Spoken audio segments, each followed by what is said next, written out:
का महत्व, ठीक है। अब इसमें क्या है, अपनी सुरक्षा। एक सफाई कर्मचारी अपने स्वास्थ्य को कैसे ठीक रखेगा, और सुरक्षा, सबसे पहले तो सुरक्षा कि भाई अपने काम को करते हुए अपनी सुरक्षा कैसे करोगे। मैंने कल एक वर्ड बताया था, पीपीई, पर्सनल प्रोटेक्टिव इक्विपमेंट, मतलब व्यक्तिगत सुरक्षा और उपकरण। अब क्या आता है उसमें, safety helmet, safety goggles, safety mask, safety apron या सेफ्टी जैकेट कह लो, ठीक है। आपके सेफ्टी शूज जिसे कहते हैं हम गम बूट, और सेफ्टी ग्लव, ठीक है। कोई भी चीज है, याद रखने का सबसे आसान तरीका कि भाई आप सब जो भी चीजें पहनते हैं उनके आगे सेफ्टी लगा दो, वो आपका क्या बन जाएगा, पीपीई। याद रखना, पीपीई, ठीक है।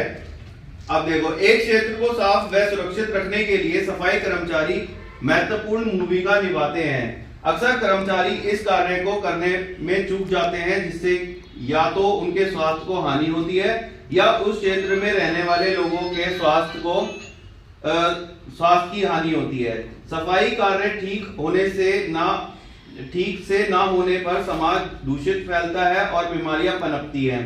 सफाई के बाद कूड़े के निपटान में चूक होने से भी पर्यावरण को और लोगों को दोनों को नुकसान पहुंचता है, ठीक है। अब कैसे होता है भाई, आप लोग कहीं पे कूड़ा आपने छोड़ दिया, वो सड़ रहा है तो क्या होगा, मक्खी मच्छर भिनभिनाएंगे, आसपास वातावरण में बदबू होगी तो वातावरण दूषित होगा।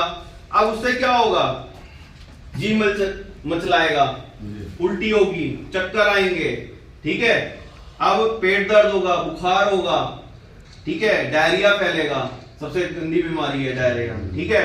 तो इसका गंदगी का या कचरे का निपटान होना, सही जगह पे उसको डालना, उसको डंप करना बहुत आवश्यक है, ठीक है, समाज के हिसाब से भी और एक सफाई कर्मचारी के एंड पे भी। अब सुरक्षा के मुख्य पहलू क्या होते हैं। सफाई करते समय आपकी अपनी सुरक्षा बहुत महत्वपूर्ण है। हर कार्य में आपको बहुत सावधानियां बरतनी चाहिए। इसके लिए जरूरी है कि आप सभी खतरों से परिचित हो, उन्हें टालने के तरीके जानते हो, निपटाना जानते हो और निजी सुरक्षा उपकरण पहनना जानते हो। आग सभी पहलू विस्तार में बताए जाएंगे। मतलब चीजें, अब आप कूड़ा समेट रहे हो, ठीक है, अब उसमें कांच की चीजें हैं, कील है, कोई नुकीली चीज है जो आपको हानि पहुंचा देगी, ठीक है। या तो आप उस चीज से निपटना जानते हो, या उसके लिए आप सुरक्षित उपकरण आप पहने रखे हो, ठीक है। तो ये सारी चीजें आपको आपके पास होनी चाहिए। आपका माइंड एकदम अलर्ट रहना चाहिए कि नहीं भाई, मैं इस जगह पे सफाई करने जा रहा हूं, इसके जो खतरे हैं उनसे मैं निपट सकता हूं, ठीक है। वहां पे होने वाले खतरे, अब जैसे गीली सफाई है, आप शौचालय और स्नानघर की सफाई कर रहे हो, ठीक है, नाले की सफाई कर रहे हो, आप चप्पल पहन के चले गए, आप नीचे चिकनाहट है या गीला है, क्या होगा, एकदम लिपट जाओगे, नाले में पड़ सकते हो, गिर सकते हो, ठीक है।